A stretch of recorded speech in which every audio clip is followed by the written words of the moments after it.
Bonjour, on espère que vous allez bien. Aujourd'hui, on va vous expliquer et parler de comment on peut visualiser des signaux électriques par un oscilloscope. Avant de parler de ça, on a besoin bien sûr de comprendre un ensemble de mots-clés, tels que l'oscilloscope, comme étant un instrument de mesure destiné à visualiser un signal électrique au cours du temps, et ses principales composantes sont l'écran, le spot ou le point lumineux et les boutons de réglage. En deuxième lieu, le GBF ou le générateur à basse fréquence, qui se considère comme un appareil bien utilisé en électronique en permettant de délivrer un signal avec la fréquence désirée sous forme de sinusoïde. Le connecteur jack est sans doute le connecteur le plus utilisé pour la connectique des petits équipements audio. On distingue habituellement trois types de connecteurs jack selon le diamètre: jack 2,5 mm, jack 3,5 mm et jack 6,35 mm.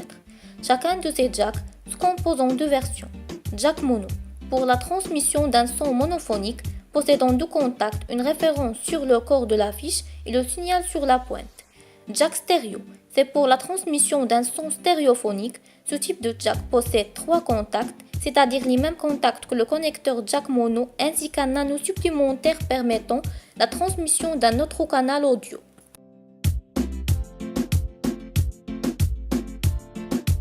Pour passer à l'exécution du projet, il faut tout d'abord couper les extrémités des deux câbles et brûler la partie colorante car elle joue le rôle d'un isolant. Puis, on fait relier entre eux.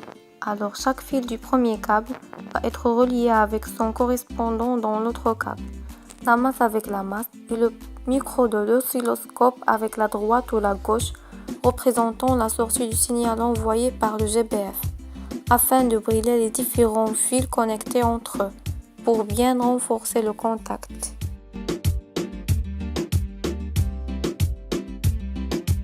Ensuite, pour l'opération du câblage, on fait attacher entre les deux smartphones, c'est-à-dire la sortie du générateur avec l'entrée de l'oscilloscope. Le montage est prêt maintenant, on a juste besoin de faire marcher le générateur pour commencer notre travail.